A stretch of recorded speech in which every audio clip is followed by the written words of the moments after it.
सिंधिया और सोनिया गांधी बैठे एक ही सीट पर तेजी से वायरल हो रही हैं दोनों की तस्वीरें।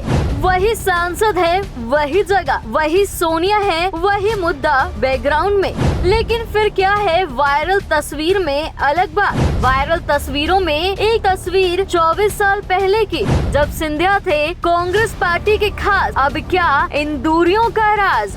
आखिर क्या है इन वायरल तस्वीरों का पूरा सच? या फिर पलट देंगे सिंधिया अपनी पारी, या फिर कुछ और ही है इसके पीछे की कहानी? अगर आपको हमारा किया गया काम पसंद आ रहा है तो चैनल को लाइक, शेयर, सब्सक्राइब जरूर कर दें।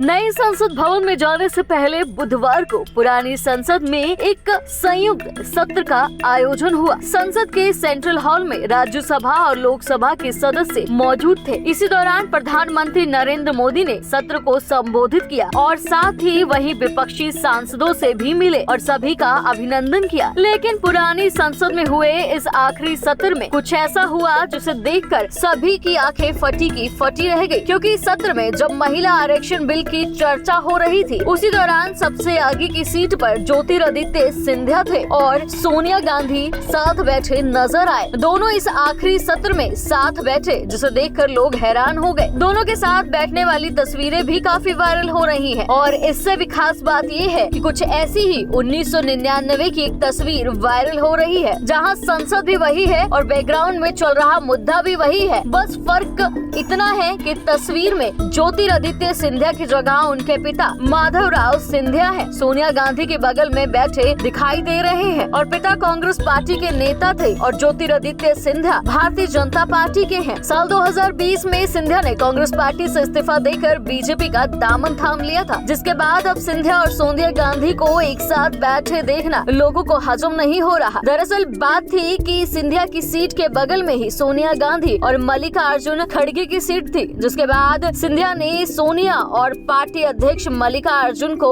अभिवादन किया और बात की और फिर अपनी जगह पर आकर बैठ गए, जिसके कुछ देर बाद सोनिया और पार्टी अध्यक्ष कहीं चले गए। इसी बीच ज्योतिरादित्य सिंधिया उस खाली सीट पर आकर बैठ गए। जब सोनिया गांधी वापस आई तो अपनी जगह पर बैठ गई। इस बीच देखने को मिला कि सोनिया गांधी को जगह देते नजर आए। खैर, इस बीच इन दोनों की बातचीत नहीं हुई है।